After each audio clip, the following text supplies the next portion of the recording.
si Doi di rumah sakit pas ada habis kasih mandi pak bapak pas orang bilang orang mau masih di PT itu cuma tong keluarga ini mau kalau masih di PT orang yang mau apa pas mau kasih Doi itu orang Itu dokter yang kasih atau? dokter Ada papan nama? nggak ada dia pakai baju apa Pakai astronot. baju medis Baju medis. cuma kalau muka sampai Pak Imam tahu Pak Imam tahu. Iya. Oke.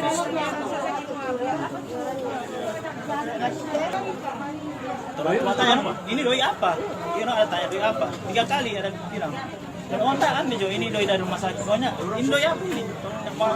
Oh enggak ambil Jo, ini Doi dari rumah sakit. Pokoknya rumah sakit. Shalom, Assalamualaikum warahmatullahi wabarakatuh. Salam sejahtera bagi kita sekalian. Saya Dr. Franky PPKB Unkes, selaku Direktur Rumah Sakit Gemim Pancaran Kasih Manado, bersama direksi dan segenap karyawan mengucapkan turut berbela-sungkawa atas kematian dan kepergian almarhum yang meninggal di rumah sakit kami pada siang hari tadi. Mengenai berita viral yang beredar di masyarakat melalui media sosial, setelah kami berdiskusi dan berkonsultasi dengan Ketua Gugus Tugas Kota Manado, dalam hal ini Bapak Wali Kota Manado, Bapak Dr. GSBL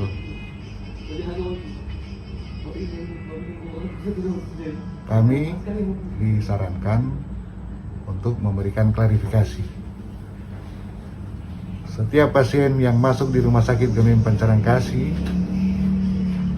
ODP, PDP, dan COVID-19 terkonfirmasi, pada saat masuk itu langsung kami notifikasi ke Dinas Kesehatan Kota Manado oleh gugus tugas dan Dinas Kesehatan Provinsi oleh gugus tugas di Provinsi Sulawesi Utara. Dan selama dalam penanganan dan perawatan, apabila pasien ini meninggal, kami juga harus menotifikasi atau memberitahukan ke gugus tugas Dinas Kesehatan, gugus tugas Kota Manado, dalam hal ini Dinas Kesehatan Manado, dan gugus tugas Provinsi Sulawesi Utara, dalam hal ini Dinas Kesehatan Provinsi Sulawesi Utara.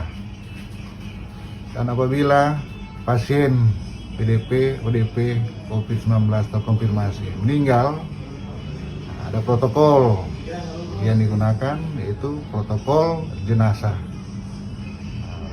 pasien COVID-19 karena dalam keadaan wabah. Jadi harus menggunakan protokol jenazah COVID-19. Di rumah sakit kami ada yang meninggal beragama Kristen Protestan, ada yang beragama Kristen Katolik, ada yang beragama Muslim, ada yang Buddha, Hindu. Tentu masing-masing ada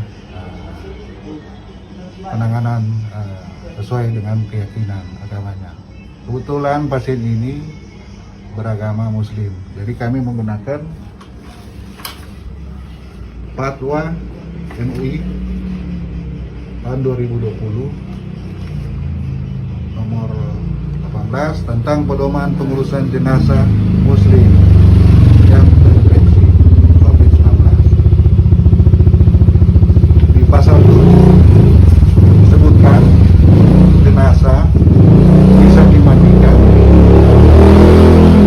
bisa dikafani dan disolatkan, tentu dengan atas dasar pertimbangan untuk memandikan dan mengkafani itu oleh petugas, dan untuk mensolatkan oleh pemuka agama yang beragama Muslim. Biasanya di kami dia kebijakan, karena ini bukan yang pertama, tentu karena yang mensolatkan, memandikan dan mengkafani menanggung risiko yang bisa terjadi dalam hal ini tertular, maka dia harus menggunakan APD level 3. Dalam hal ini APD lengkap. Dan biasanya kami memberikan insentif sebesar 500.000 per orang. Kebetulan yang terjadi tadi adalah yang memandikan pemuka agama, yang mengkafani dan mensolatkan. Ini cuma satu petugas, biasanya ada 3. Insentif biasanya sudah keluar 3. Yang menerima adalah pemuka agama. Petugas kami di sana melaporkan, dok, ada 2 insentif yang tertinggal. Yang saya instruksikan, berikan saja ke siapa saja yang ada di situ. Dan kebetulan yang ada di situ keluarga. Dan menurut petugas, keluarga tidak menerima. Jadi itu ada miskomunikasi, mungkin ada kesalahpahaman. No? Kalaupun kami salah, kami mohon maaf, tapi dari lubuk hati kami yang terdalam, kami hanya menjalankan kebijakan yang telah dibuat. Dan misalnya pun kalau diterima, anggaplah itu sebagai ungkapan bela sungkawa. Bukan dalam hal ini yang menjadi isu kami menyogok untuk mengatakan pasien ini COVID-19. Untuk menentukan pasien ini COVID-19, dia harus melakukan pemeriksaan swab PCR dan dia harus positif. Sepanjang dia belum ada hasil, nggak bisa dia tentukan dia pasien ini COVID-19 terkonfirmasi. Di dalam hal ini pasien ini terdiagnosa sebagai PDP COVID-19. Untuk protokol yang digunakan adalah harus protokol penanganan jenazah COVID-19.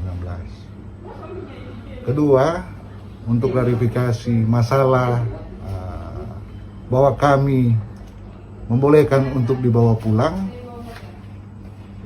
ini kami klarifikasi, sebab sama yang saya terangkan tadi, semua pasien yang meninggal dengan ODP, PDP, COVID-19 dan COVID-19 terkonfirmasi harus dinotifikasi ke Dinas Kesehatan Manado, gugus tugas Manado, Dinas Kesehatan Manado dan BNPB Kota Manado, Polsek dan Ramil. Jadi kami sudah melakukan apa yang menjadi tugas dan kewajiban kami. Yang menjadi tugas dan kewajiban kami adalah menangani dan melaksanakan apa yang menjadi protokol. Prinsip kami adalah menjalankan tugas dan menunaikan misi kemanusiaan tenaga kesehatan kami. Kalaupun ada kesalahan, mungkin miskomunikasi antara kedua belah pihak, kami mohon maaf. Dan yang kedua, kalau kami membolehkan, itu mungkin tidak, karena kalaupun kami membolehkan, kami bisa diproses melanggar protokol penanganan. Jadi mungkin ada miskomunikasi yang selama ini. Siapapun yang merasa kehilangan, kalaupun terjadi pada kami, pasti akan merasa ada perasaan berat. Tapi semua itu sudah menjadi kehendak yang Maha Kuasa. Di atas nama direksi dan segenap karyawan dan atas usul dan saran dari Ketua Gugus Tugas Kota Manado, dalam hal ini Bapak Wali Kota Manado, Provinsi Sulawesi Utara, kami telah memberikan klarifikasi dan kami mengucapkan terima kasih kepada keluarga dan pasien-pasien yang sudah menggunakan fasilitas rumah sakit kami untuk berobat dan menangani pasien. Sekali lagi, atas nama direksi, kami mengucapkan turut berbela-sungkawa yang sebesar-besarnya. Kiranya Tuhan memberkati kita sekalian, dan selamat malam dan salam sehat.